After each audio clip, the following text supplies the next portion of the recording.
Bonjour à tous. Hello. This press conference regarding the situation in Ukraine is being held in the Sergei McDonald building in Ottawa on Friday, February 25th. I'm the moderator, Greg Quinn with Market News International. Avec nous aujourd'hui, le Premier ministre Justin Trudeau, la ministre des Affaires étrangères, Melanie Joly, also with us, Deputy Prime Minister Chrystia Freeland, Minister of Defense Anita Anand, Minister of Immigration Fraser, and Minister of International Development Harjit Sajjan. For those who are dialing in, I remind everyone to stick to best practices to minimize outside noise. We should have something like 10 minutes for questions with the Prime Minister and perhaps another 10 with the other ministers after that. That housekeeping done, let's begin with opening remarks from Mr. Trudeau. Prime Minister, the floor is yours. Thank you very much. Bonjour tout le monde. Good afternoon. Welcome to the 5th daily press conference of this week with me. I'm joined here today by Minister Joly and virtually by Deputy Prime Minister Freeland and Ministers Anand, Fraser, Sajjan to announce further measures in response to the tragedy in Ukraine. The world is witnessing the horrors of President Putin's war of choice. This is a brutal, needless attack on a sovereign, democratic country. It is an atrocity for Ukraine's over 40 million innocent citizens and for the world. Le mépris du président Poutine pour la liberté, the disdain President Putin has for liberty, democracy, international law, and human life must have consequences. Earlier today, I met with our NATO allies. I also had a call with the British Prime Minister Boris Johnson to talk about our joint actions in response to the deteriorating situation. Rapidly deteriorating situation. As we clearly stated, Canada, together with its allies and partners, is ready to intensify its response and to come up with even more severe consequences on President Putin. Canada is announcing our third set of severe, coordinated sanctions. First, we will be imposing sanctions on President Putin and his fellow architects of this barbaric war, his Chief of Staff and Foreign Minister Sergei Lavrov. These men bear the greatest responsibility for the death and destruction occurring in Ukraine. Additionally, I am confirming Canada's support to remove Russia from the SWIFT payment system, a critical part of the global banking system. We've made it clear that all options are on the table when it comes to imposing steep costs on Russia's unjustified and unprovoked invasion, and that includes taking steps to exclude Russia from making financial transactions around the world. Excluding Russian banks from SWIFT would make it even more difficult for President Putin to finance his brutalities. Canada is also announcing that we will levy additional sanctions on Belarus and its leaders for abetting President Putin's invasion of a free and sovereign nation. These will target 57 individuals and are in addition to the dozens of existing strong sanctions already leveled against Alexander Lukashenko's regime for their repeated, systematic human rights violations and decades of oppression of their own people. Today, Canada is announcing a third series of joint sanctions. These sanctions target President Putin, his head of cabinet, as well as his Minister of Foreign Affairs, Sergei Lavrov. They also target the regime in Belarus, which facilitated this invasion. Furthermore, we also announced that Canada is strongly supporting the withdrawal of Russia from the SWIFT banking system. The human cost of this crisis is huge. The world is witnessing tragic scenes of bombardment and massive movements. President Putin is provoking a refugee crisis in Europe. I know that it's in the nature of Canadians to want to help. Canadians are always ready to do their part and to be generous towards the most vulnerable people. And today, we are announcing that our government will provide an equivalent amount for each amount provided to the Red Cross in response to the humanitarian crisis in Ukraine, up to $10 million. Our government will match every donation you make to the Canadian Red Cross Ukraine Humanitarian Crisis Appeal, up to $10 million. This money will go directly to supporting relief efforts in the region. This is in addition to the $50 million for development and humanitarian aid previously announced and the $620 million in sovereign loans we have made available to Ukraine's government. On a more personal note, let me just say that I've had the pleasure of getting to know Vladimir Zelensky, the president of Ukraine, quite well over the past number of years. Like I told him when we spoke yesterday, I am inspired by his resolve and his devotion to his country. He is the embodiment of the courage of Ukrainian people, and just like him, Ukrainian people are showing incredible strength and resilience. President Putin's war on Ukraine is a war on freedom, on democracy, and on the rights of Ukrainians and all people to determine their own future. President Putin has opened the darkest chapter yet in his assault on the Ukrainian people, but he has made a grave miscalculation. People around the world, including in the streets of Moscow and St. Petersburg, are standing against his brutal and unnecessary war. They are standing with Ukraine, as are all of us. Canada, and increasingly the world, stand united and unwavering in our support of Ukraine. Merci. Thank you. Thank you, Prime Minister. We'll turn to questions now. I'm hopeful to get two in the room and at least one on the phone, and we'll start with Melanie, Radio-Canada, et then, I believe, Rachel Haynes, CTV. Melanie. Monsieur Trudeau, le Premier ministre Ford a dit qu'il fallait accélérer l'accueil de réfugiés en disant qu'il y aurait au moins 20 000 emplois disponibles pour eux. Le gouvernement Legault a dit qu'il était prêt à ouvrir ses bras aussi aux réfugiés. Avez-vous une cible chiffrée d'accueil de réfugiés ukrainiens et un plan the number of refugees in figures for these refugees and a plan? Answer: for weeks we've been preparing for this eventuality, which we were expecting will never happen. It was part of those preparations to make sure that we will be able to speed up the processing of refugee requests, immigration applications, and to extend visas for Ukrainians living here in Canada. Indeed, we are ready to do a lot more, and on that note, I'm happy to hand over the floor to my colleague, the Minister of Immigration, Fraser, for any responses.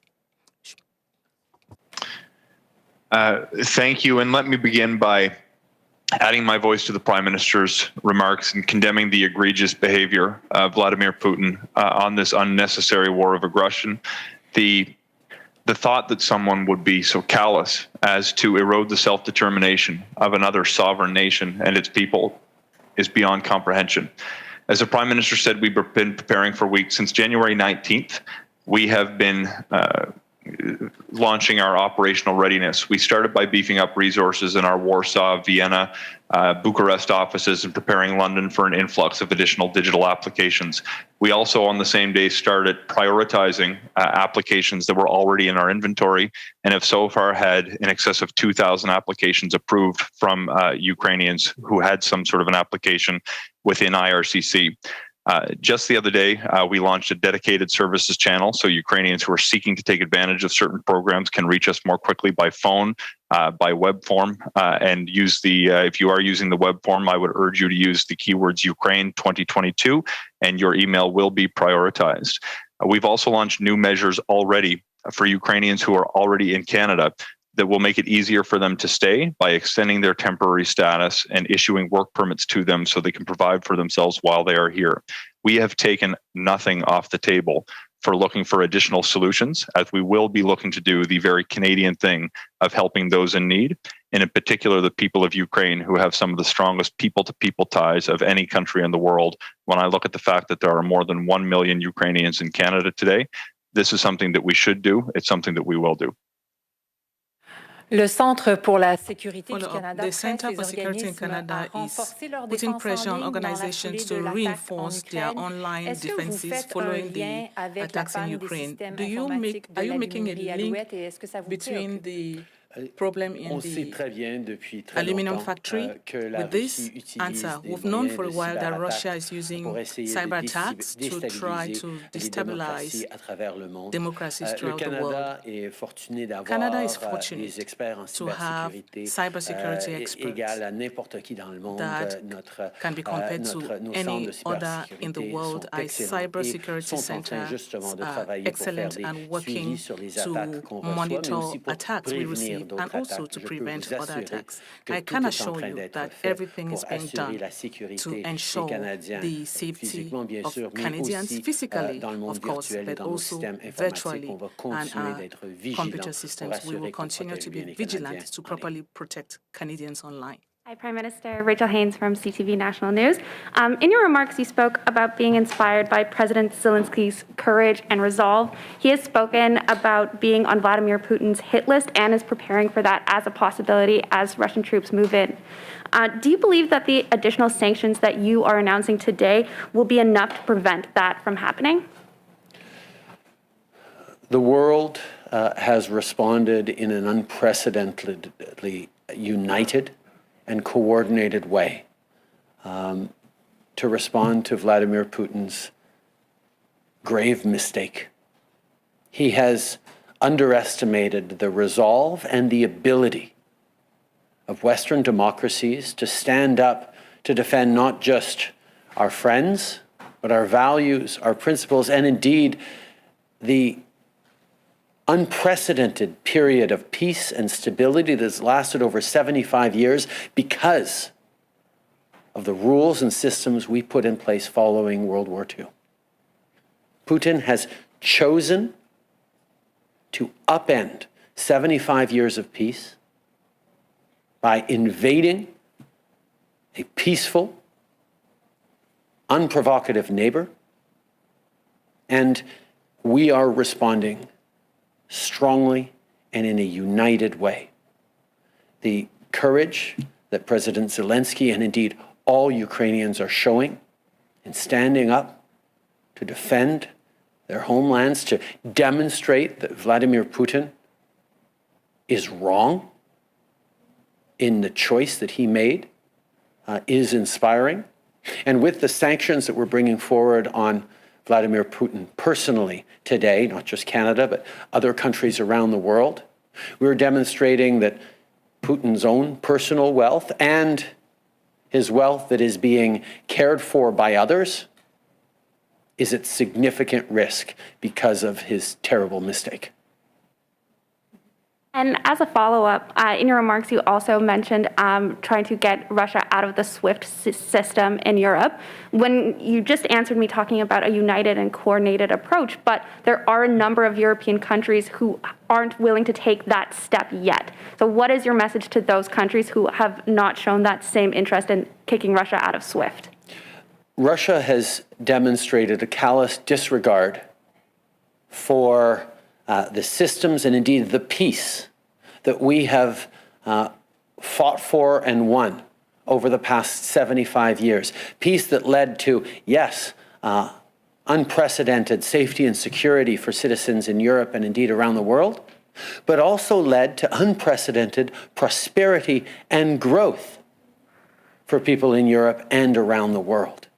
He cannot expect to overturn and end 75 years of peace with a violent and unprovoked attack on an innocent neighbor and still expect to be able to benefit from the financial systems and economic opportunities that that very peace has created over the past 75 years.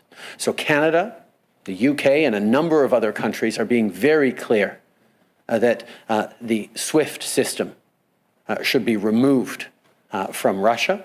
And those conversations are ongoing with our European allies who are reflecting on this very carefully, as you've said.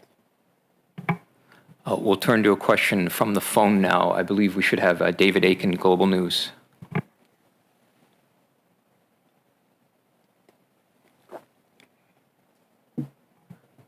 My apologies. It looks like Émilie Bergeron, La Presse Canadienne.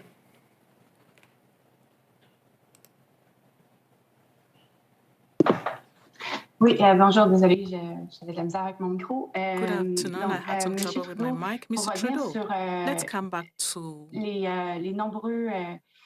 les nombreuses personnes qui tentent de the fuir l'Ukraine numerous en ce people moment. trying to flee Vous avez Ukraine at this annoncé time. des mesures You hier pour announced faciliter measures leur arrivée. yesterday Or, to prepare for their arrival. quand même, avec ce qui s'est passé en Afghanistan, Looking at what happened certaines in personnes Afghanistan, pourraient douter some people que ces may mesures-là soient doubt suffisantes, that those pourraient measures craindre will be qu'un sufficient. scénario They may pareil fear à a ce qui s'est passé en similar scenario Afghanistan se reproduise dans ce to what cas-ci we aussi. saw in Qu'est-ce que vous leur Afghanistan. dites pour les What rassurer?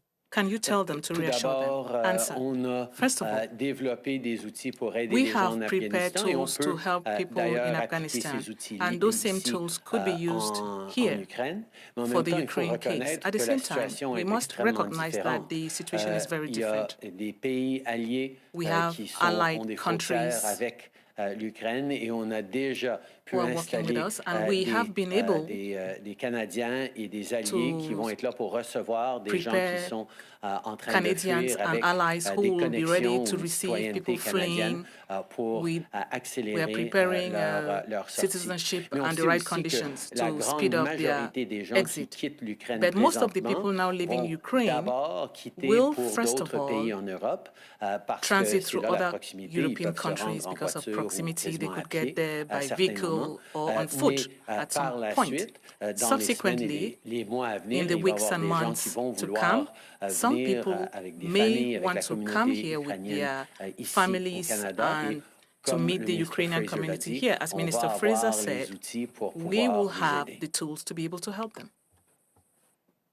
Et il y a Follow-up question. l'Association des avocats We et have des the avocates en droit Association d'immigration qui a of regardé ce que vous avez Immigration annoncé Lawyers. hier en matière They made an d'immigration et announcement qui dit que yesterday ça, about c'est pas immigration, suffisant, and they're saying that those measures que are ça not répond pas enough à tous les and do not problèmes que peuvent rencontrer resolve les all gens the qui en ce problems moment tentent de that fuir could be l'Ukraine, même s'ils encountered peuvent by passer, comme vous people dites, trying to flee Ukraine, even if they could transit through other Alors, countries. qu'est-ce que êtes-vous prêt à déployer d'autres mesures Are you en matière ready to take d'immigration? Êtes-vous any en train de additional regarder ça? immigration measures? Qu'est-ce Are qui you pourrait s'en looking venir into à ce niveau-là? that?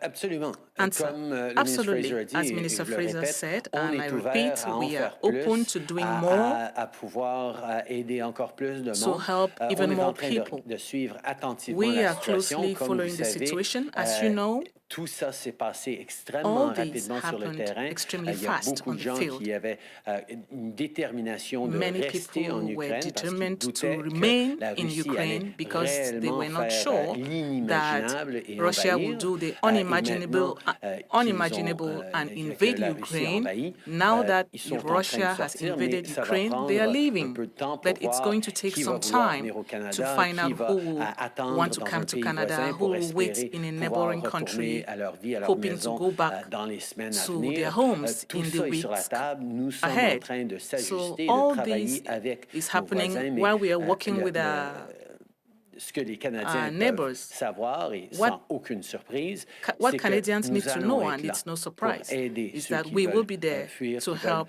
venir those commencer who une want nouvelle to vie au flee and Canada. who want to come C'est and start a quelque new chose sur life in lequel Canada. nous sommes That en train is de miser something that pour we are notre working avenir, pour on l'avenir de tous les gens qui cherchent un meilleur avenir. to help all those who are looking for a better Thank you. future. I'm told we have one more question for the Prime Minister on the phone. Tonda McCharles, Toronto Star. Thanks for taking my question.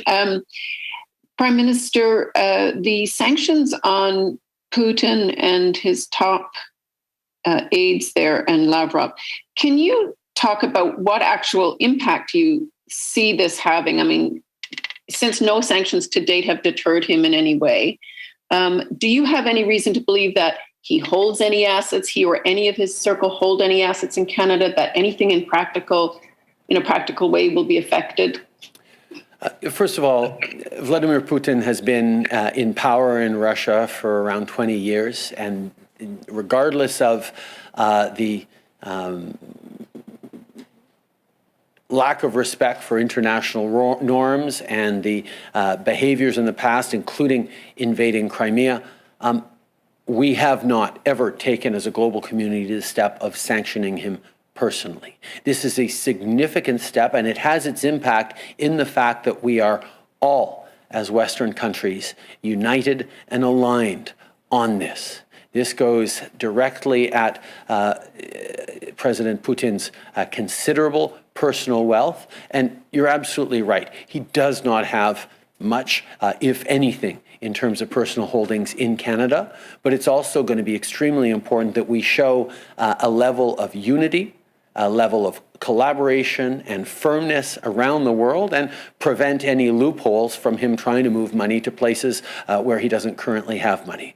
It is an indication that Putin has made a terrible miscalculation in invading another sovereign country, because the response of the world has been firm, unequivocal, and directed at him and those who have enabled this wrong-headed and terrible decision to invade a neighboring country. And as a follow-up, could you elaborate on your reasons perhaps for not taking some other steps, such as immediately either expelling any Russian diplomats from this country, or why you haven't immediately deployed the 3,400 that you've put on standby, given NATO's statement today?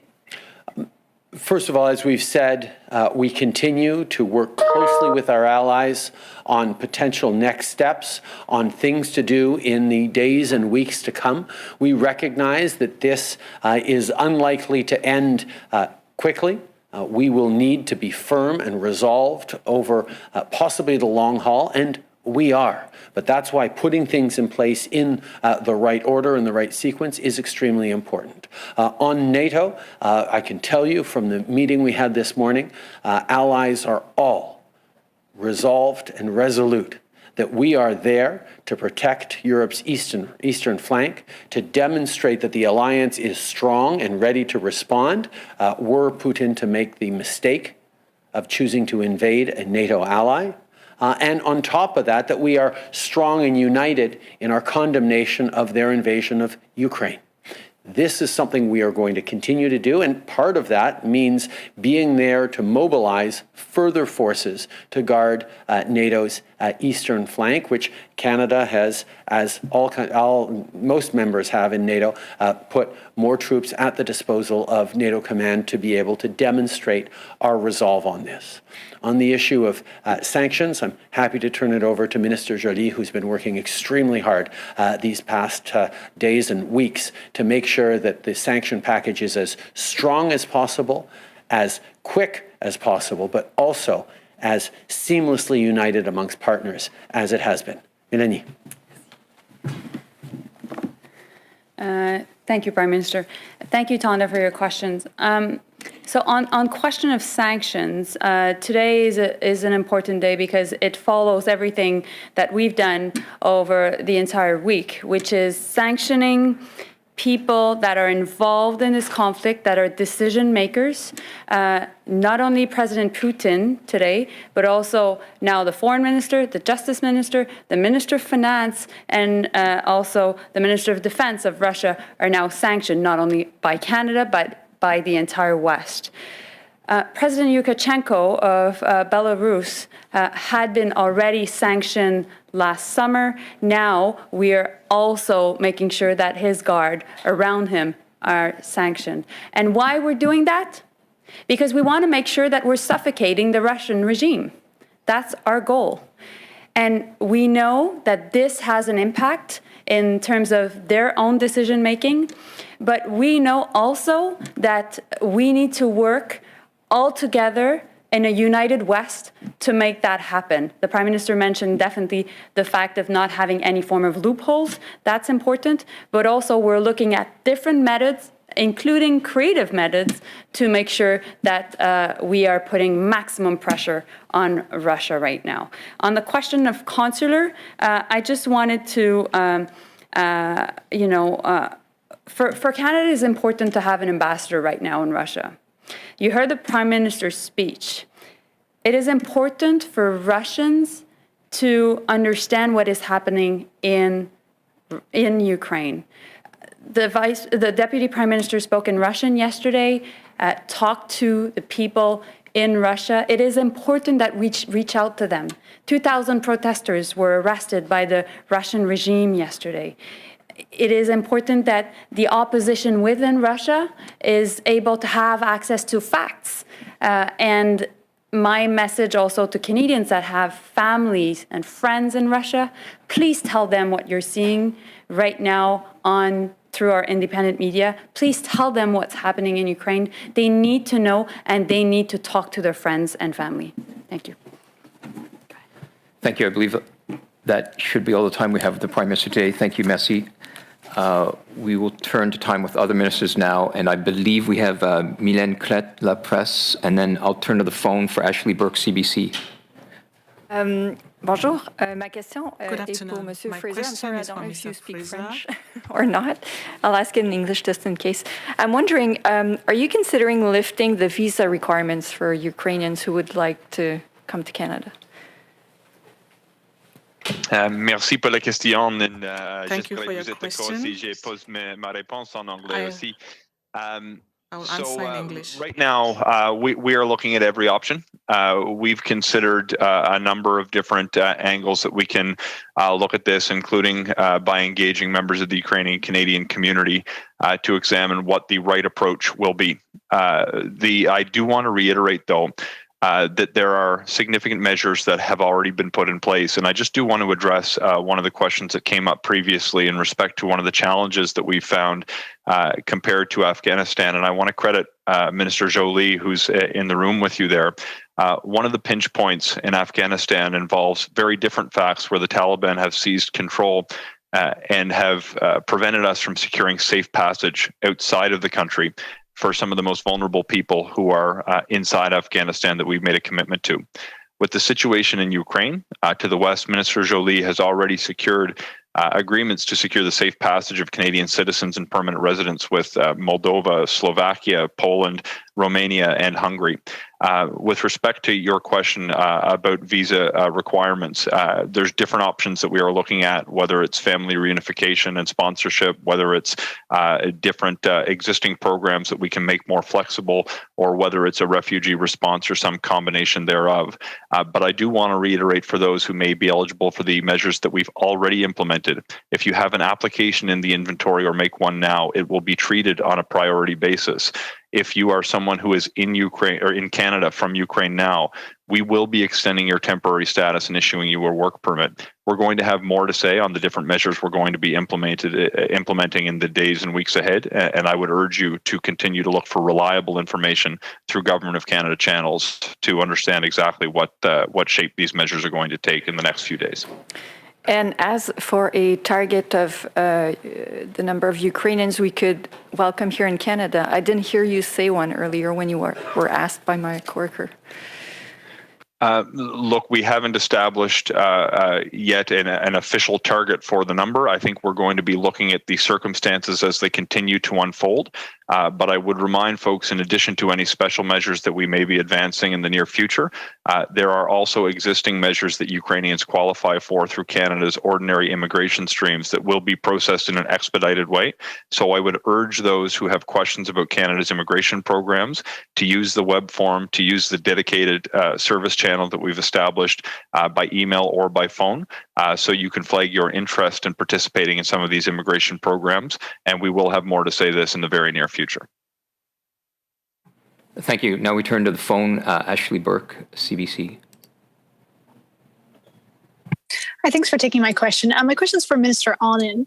You're activating 3,400 CAF members to be on standby for possible deployment to Europe as part of NATO's response force. When will they be deployed? Where will they be going? And what units specifically will be involved?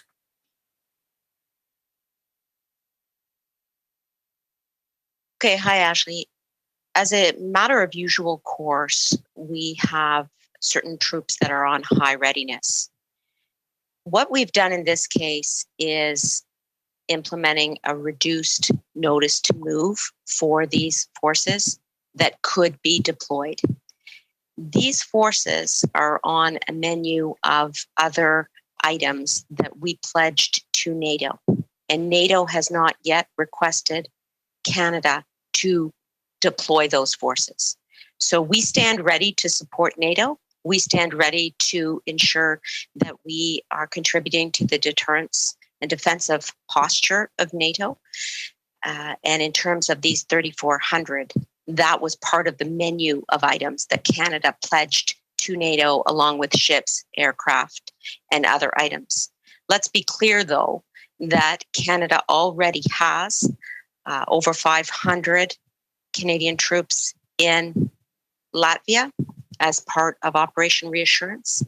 And this week, we increased the number of Canadian troops that can be deployed there to up to 460 soldiers. So our presence leading the Enhanced Forward Presence Battle Group in Latvia is extremely important. Canada is very well recognized as playing a leading role in protecting NATO's eastern flank, and we will continue to do our part, and our commitments to NATO are extremely important to us and will be respected whenever called upon. Thank you. And how quickly, if you do get the go-ahead, could you deploy these 3,400 CAF members if NATO decides that's what they want? And as well, do you have 3,400 at the ready since there have been some staff shortages? So part of what goes into the analysis of our pledges to NATO is ensuring that we have the capacity to deploy if called upon by NATO. So I was deeply engaged with the Chief of Defense Staff and the broader CAF personnel to ensure that we have the capacity to deploy if called upon. So the answer to your question is yes, we do. And in terms of the time periods within which they would be deployed if called upon by NATO to fulfill that pledge, that is something that I am discussing with the Chief of Defense Staff. But we, as I said, are on high readiness alert in case that call comes from NATO. Thank you, Ashley. Thank you. Next up, I believe it's Lisa Marie Gervais, Le Devoir.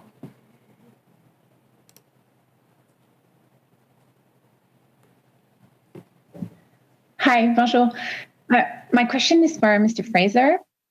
Can you tell me more about the delays? I mean, for someone who is in Ukraine for now, like people need to send papers or send their passport in order to get the visa.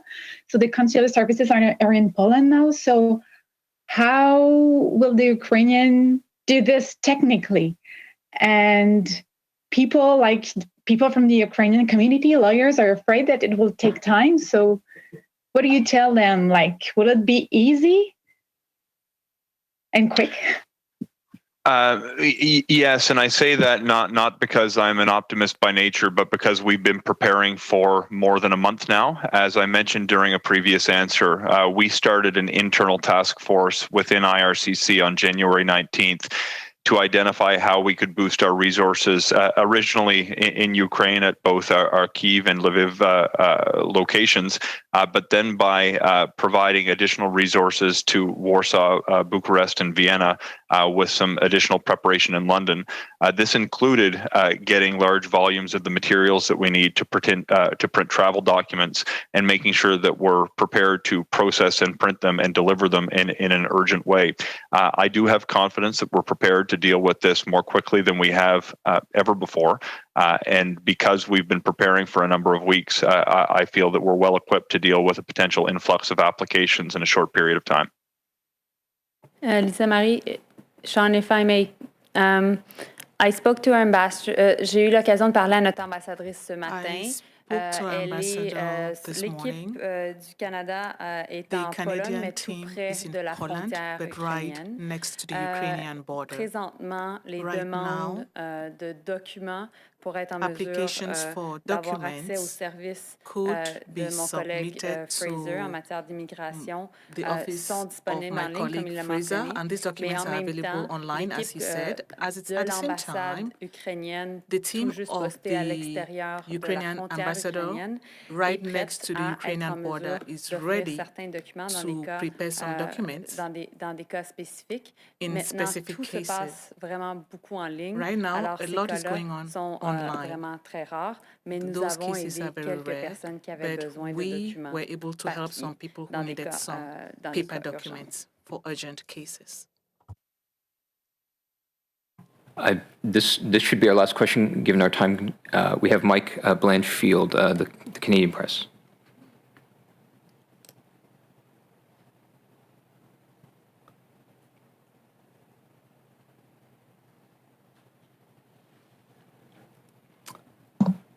Yeah, hello, Mike Blanchfield here, Canadian Press. For Minister Anand, Ukrainian parliamentarians, Ukrainian Chargé d'Affaires in Ottawa, many others are begging Western air forces to impose a no-fly zone over Ukraine to protect its civilians from aerial bombardments. They're killing people, blowing up apartment blocks, hitting hospitals, other places.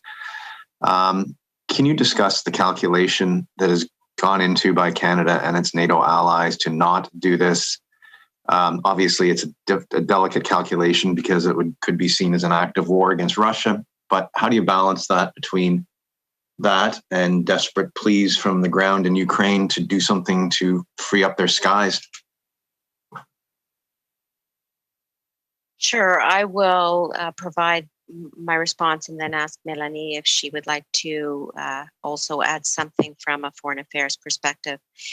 The reality is that NATO countries are bound by Article 5. And what Article 5 says is that an attack on one is an attack on all. And NATO countries will continue to maintain a defensive and deterrent posture in compliance with Article 5 and defend each other as members of the alliance. In terms of the no-fly zone or any other measure, we will continue to act in concert with our allies. And we need to recognize here that, first and foremost, Russia is the aggressor, and they are alone responsible for the aggression that has been levied on Ukraine.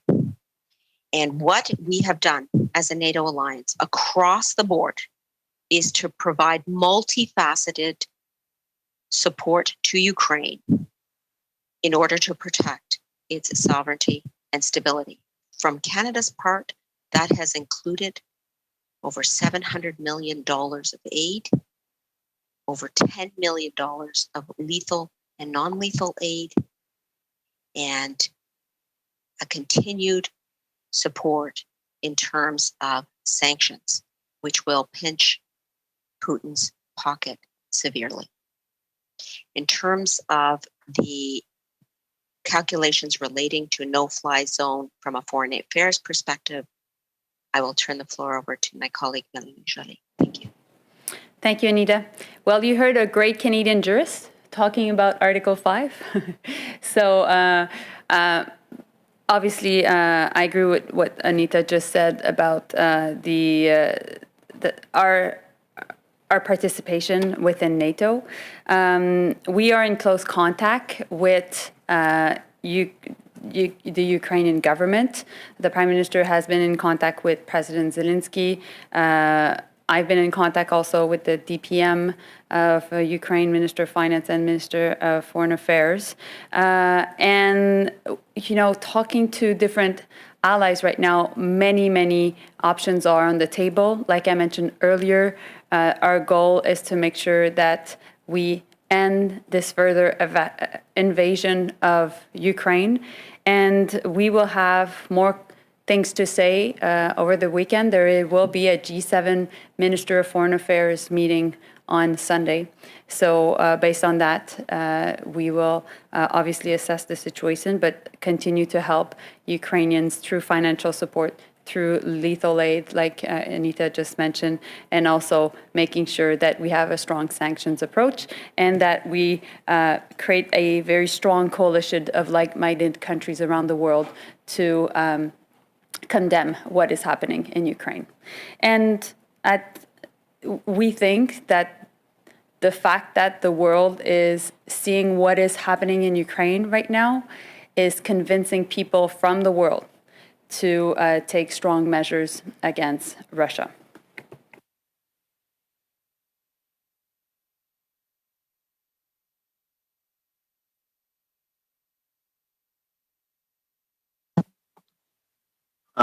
As a follow-up then, I mean, there are also warnings from within Ukraine that they believe that the Russian forces won't stop in their country. So how prepared is Canada and its NATO allies for Russian forces to cross the Ukraine border into Eastern Europe and into NATO territory?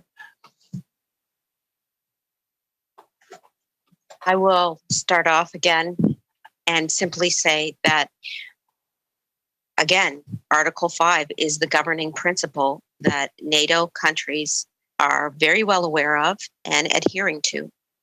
The idea that it's an attack on a NATO country, whether it is the eastern flank of NATO or whether this is on the other side, Poland, for example, these are all NATO partners that are protected by Article 5. And again, an attack on one is an attack on all. And the purpose of, for example, Jens Stoltenberg saying today that NATO has activated parts of the VJTF is to enhance the deterrence that is already in place and contributed to by NATO countries. Deterrence is the principal focus of the way in which NATO countries are protected. And we have to make sure, as a participating country, that we are doing our bit, which we are.